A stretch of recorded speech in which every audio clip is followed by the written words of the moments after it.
Greetings. I hope everybody is doing okay. Kanonzikiriza tukakube mu style eno. Kabulaza. Nawe mada. Mu kyonna ky'okola. Olwanangaira n'olafuubana. N'olaba nti eddaala eri kunakutuusa ku success yo. Olyezimbira ng'omuntu. Kankaddemu katono tulyoke tugaziwe. Nkugambye mu kyonna ky'okola. Olwananga nnyo mu kukikola nti eddaala erigenda okutopingisa okutuusa waliwo olwanira ne waliwo otannalowooza kutuuka okakasanga eddaala eryo lizimba omuntu omu n'okakasa nti bangi abakulaba ng'olizimba kimu bangi abakwegasseko mu lugendo ng'olizimba bibiri olekangawo ne gaapu abantu we basobola okukireyimingira n'okulikireyimingira okubeera mu sitole yo eya success. Katukatandike ng'obijjemu ennugu ng'obijjemu ebyobufuzi e Uganda awo tewali muntu atayagala bulamu bwe kubaako nga bwa mwami ono. Kwata mpola topapa kudduka. Ng'obijjemu ennugu enge n'obutayagaliza ne fitina mu politics e Uganda awo obudde buno omwami ono fenna tulina kye tumuyigirako ng'ekisooka nti bw'oba ozimba eddaala lya success pamba na yiriba lizimba omu bw'oliwalampa wabeerewo baakulaba wabeerewo baakwegattako abasigadde obalekere mukisa kulwana kulaba nga amannya gaabwe bagateeka mu sitole yo eya success. Tunula mu bannabyabufuzi b'e Uganda olunaku olwaleero buli omu obudde buno alwana akakase nti anyiga erinnya lye mu sitole ya success y'omwami ono si mu sitole ya success ye. Buli omu ayagala kulaba ng'afiitinga mu success story ey'omwami ono naye nga reality ali nti eddaala ly'omwami ono erimutuusizza wali olunaku olwaleero bwe yali alizimba yalizimba way back nga tamanyi na kumanya nti olunaku olwaleero eddaala lyali mu kuzimba back in the days lyerigenda okumuyamba okulinnya okutuuka ku ntebe kwali olunaku olwaleero. The rest bali mu kulwana balabe nga bafiitinga mu success story ye. Tugende mpola bw'amwagala n'atamwagala fenna tufuna tomoni ng'ambe ebyokuyiga kati mpulirizaamu wano ewasinga okuba awakulu.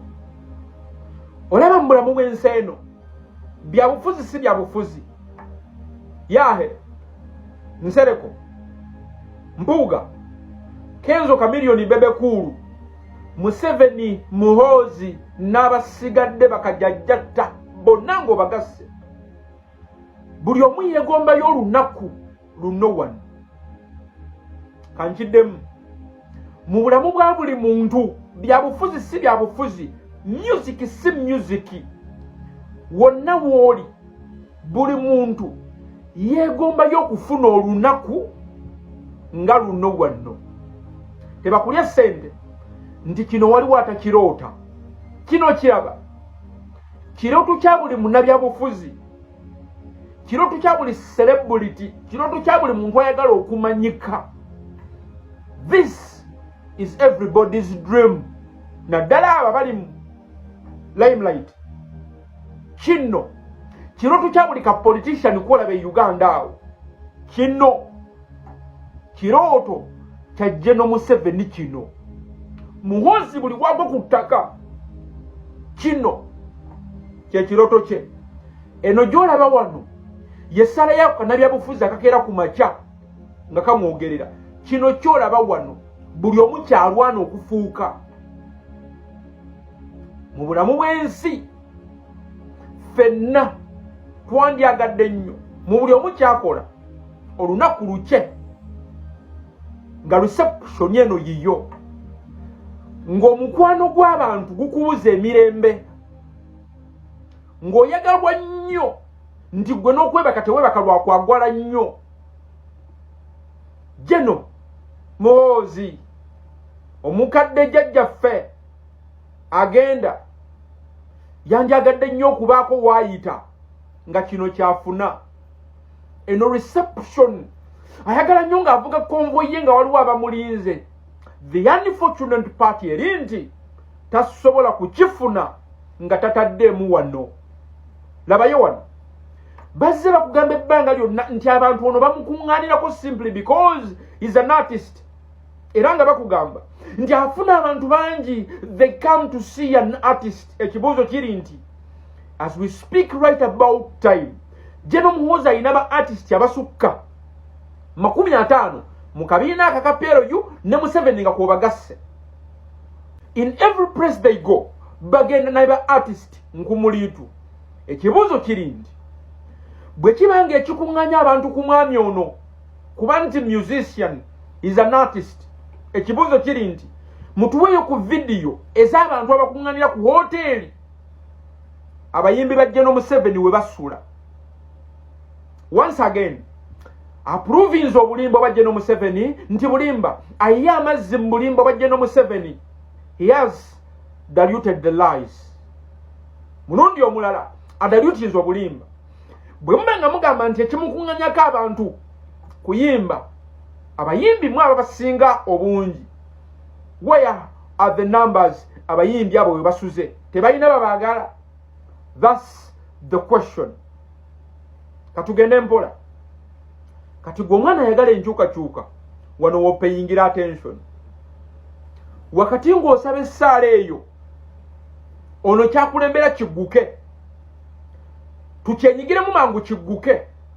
Pulirizaamu mukwano gwange, gwe bw'oyita batamwagala bamusabira essaala buli lunaku asigale n'ekika kya support eno, asigale ng'ayagalwa abantu, wabula asigale waali. Nkuwa ensonga kubanga senga asesetuka n'ava waali n'ayingira we twagala agende, ekyokulya kyabwe kiba kivudde ku lujjuliro. Kanziremu statement eyo. Gwasabira omwami ono atuuke we twagala atuuke, oba tukole ekyo kye twagala okukola. Manya nti waliwo abasaba essaala bangi. Omwami ono asigale waali, obuwagizi bweyongere naye asigale mu kifo kimu, kubanga gwe gwotwala okuba nti mununuziwo. Eno ye kiyosiki y'omuntu omu gy'akeera okuggulawo buli lunaku ku ssimu ye. Eno ye bizinensi y'omuntu omu ekakasa nti atwala akaveera ewaka. Labayo onoomulaba waliwo ka politician nga kwono kwe kayimiridde kwe kuli sente zaako. Ka politician yako nga kagala kubeera nga kali mu opposition oba nga kegwanyiza ekifo kyonna. Ono ye influence, ono gwe kayina okwogerako okutrendinga. Ka politician yako kamanyi kabeera kuno kafaanana engege. Onoomulaba okuvaawo kwe mu nsonga zino kujjawo bangi. Ono lunaku ne lukya n'agamba nti Jeno Museveni jangu wano, tuula wano, ntuule wano tubyogere. Bantu bangi abataddayo kufuna kyakulya ng'omusaala gwabwe gukoma ku lunaku olwo ono lwatudde ne Jeno Museveni. Kankuddiremu, olaba akavubuka kali yakekyanga kyanga kasimu kaako, sente zaako ze kabadde kafuna kaba kagenda funa sente ezisemba olunaku. Omwami ono lwagamba Jeno Museveni ajangu tutuule wano twogere. Waliwo akayimbika kakeeteddwa okuba nti kamaanyi kali mu position mwe kali simply because ono akyakagala kabeerewo. Era essaala ze kasaba ono asigale waali munnayuganda oleme kubikuka maaso, oleme kolono kyakugamba. Ono mbwe asigale waali kasigale nga kafuna ekyokulya ewaka. Pulirizaamu ekyeraliikiriza abantu bendi mu kwogerako nti very soon the table is turning. Essowaani kwe babadde balira tugenda kuziggyawo olujjuliro, tugenda kuluzingako 2026. Mbulirizaamu kati gwabadde asabira omwami ono okutuukayo amangu, manya nti waliwo abasaala emirundi 5 omwami ono kakasa nti asigala n'obuwagizi bw'alina naye asigale mu kifo kimu. So yongeramu, tokoma kusaba busabi n'ebikolwa teekako. Woolani ekomye wano.